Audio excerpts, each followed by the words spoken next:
Bonjour à tous, au menu de nouveaux exemplaires de la future Alpine à vendre, premier couac pour le XC90 autonome de Uber, l'Opel Ampera en concession et le top 3 des véhicules les plus sûrs en 2016.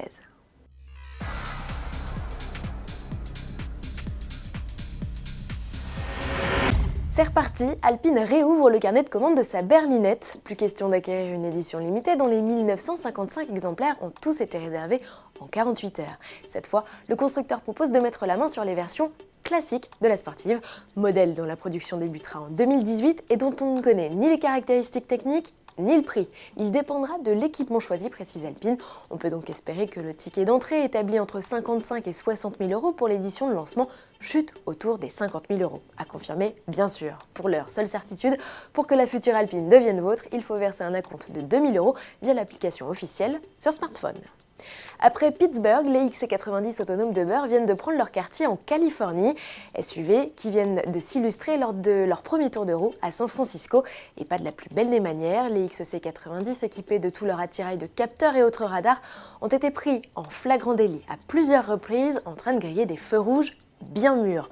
2 infractions dues à des erreurs humaines selon la société de VTC qui dit avoir suspendu ses chauffeurs. Le département des véhicules autonomes de la Californie, lui, souhaite qu'Uber retire ses véhicules de la circulation et demande un permis spécial avant de reprendre les tests grandeur nature. Un permis qui engendre des frais annuels, réclame une assurance avec plus de garanties, donc plus cher, et implique de soumettre régulièrement des rapports détaillant notamment les situations où l'humain a dû intervenir. Un bras de fer s'engage entre les autorités et Uber puisque la société californienne estime être dans son bon droit. Son argument, il y a pour le moment des conducteurs à bord de ces véhicules. Et à propos d'Uber, son PDG Travis Kalanick va épauler le nouveau président des États-Unis Donald Trump pour évaluer et élaborer la politique économique du pays, une mission à laquelle a également répondu présent Elon Musk, le patron de Tesla.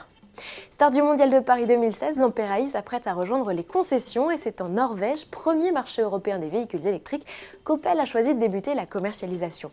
Dans un premier temps, le constructeur ne proposera qu'un nombre limité de modèles. Son prix, 299 900 couronnes norvégiennes, soit environ 33 000 euros. À titre comparatif, une Renault Zoé en finition de base est à un peu plus de 27 000 euros avec une autonomie théorique de 400 km contre 500 km pour l'Opel. Pour finir, un classement, celui des véhicules les plus sûrs testés en 2016 par l'Euro NCAP. L'organisme indépendant de crash test, qui a envoyé dans le mur 18 véhicules cette année, a décerné ses trophées à la Toyota Prius dans la catégorie des grandes familiales, à la Hyundai Ioniq chez les berlines compactes et au Volkswagen Tiguan chez les petits SUV. Les résultats complets sont à retrouver sur euroncap.com/fr. À demain.